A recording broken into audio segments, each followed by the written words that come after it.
اور تو جاب لیس ہو گیا اور گھر سے مہنگائی اور غربت کے تانے پڑ رہے ہیں تیرے کو اور بے روزگاری کے تانے مل رہے ہیں اور معاشرے میں تیری عزت نہیں ہو رہی, اور اب آ کے تو کیا کر رہا ہے, خودکشی کر رہا ہے, تو یہ سمجھ لے گا کہ میں تیرے پہ ترس کھا کے تجھے چھوڑ دوں گا. ایسا نہیں ہے.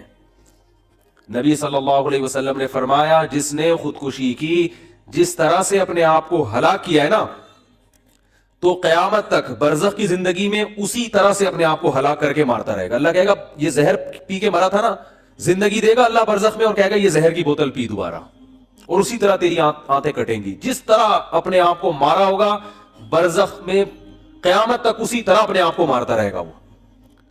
یہ بہت بڑی غلط فہمی ہے کہ ہم واویلا کر کے اللہ کو اپنی طرف متوجہ کر سکتے ہیں, ہم زبردستی کر کے اللہ کو اپنی طرف مائل کر سکتے ہیں.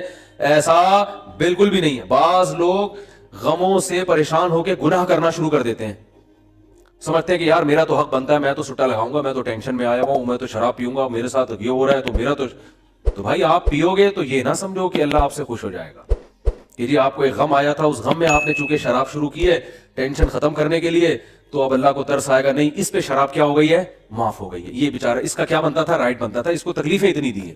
ایسا نہیں ہوگا بھائی, اس خوش فہمی میں مبتلا مت ہونا. یہ اصول ہے, اللہ کا قانون ہے, یہ قرآن سے پتہ چلتا ہے, حدیث سے پتہ چلتا ہے. اللہ کو جھکنے والا بندہ پسند ہے.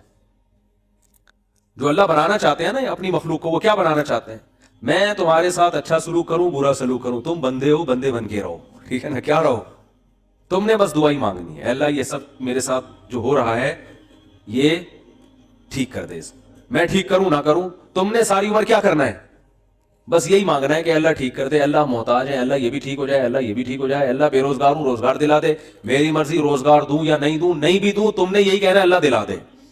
ساری زندگی اسی دعا میں گزارنی ہے تم نے, چاہے میں تمہاری دعا قبول کروں چاہے تمہاری دعا قبول نہ کروں, کیونکہ تم بندے ہو, میں خدا ہوں. خدا تم تھوڑی ہو, تمہاری تھوڑی چلے گی زمین پہ. بہت سے لوگ یہ فالٹ ہے, دعائیں نہیں قبول ہو رہی, تبھی تو وظیفوں کی طرف جاتے ہیں. اولاد نہیں ہو رہی, کوئی وظیفہ بتا دے, بھائی دعا مانگ لے اولاد کی, نا دعا تو مانگ کے دیکھ لیا ہے, وہ تو ہو ہی نہیں رہی. تو کوئی ٹیکنیکل طریقہ ہو اولاد کا, سے کیسے ہو جائے گی بھائی, ٹیکنیکل طریقے تو نہیں ہے. یونس علیہ السلام جب مچھلی کے پیٹ میں تھے, کتنا بڑا غم لگا نا آپ کو. یونس علیہ السلام مچھلی کے پیٹ میں, تو اللہ سے آپ نے دعا مانگی, وظیفہ نہیں پڑھا ہے. وظیفے پڑھنا بھی جائز ہے اگر کوئی قرآن آیتیں ہیں تو کوئی گناہ نہیں ہے, لیکن جو اصل جو اسلام کی روح ہے وہ کیا ہے, دعا. تو یونس علیہ السلام نے مچھلی کے پیٹ میں دعا مانگی, لا الہ الا انت سبحانک. دیکھو حضرت یونس علیہ السلام, ہمارا جو مزاج ہے نا وہ کیا ہے. یونس علیہ السلام کئی سال اپنی قوم کو تبلیغ کرتے رہے ہیں, قوم باز بولو نہیں آئی. حضرت یونس کو یقین ہو گیا اس قوم پہ عذاب آنے والا ہے, تو آپ نے اللہ سے نہیں پوچھا, اس لیے کہ آپ کا خیال تھا بھئی یہ عذاب تو آئے گا, تو میں اللہ کے خوف سے اب بستی کو پہلے چھوڑ دیتا ہوں. میں آپ سے یہ اجتہادی خطا ہوئی, یہ اجتہادی خطا ہوئی کہ بھئی اللہ کی پرمیشن کے بغیر آپ نے قوم کو کیوں چھوڑا.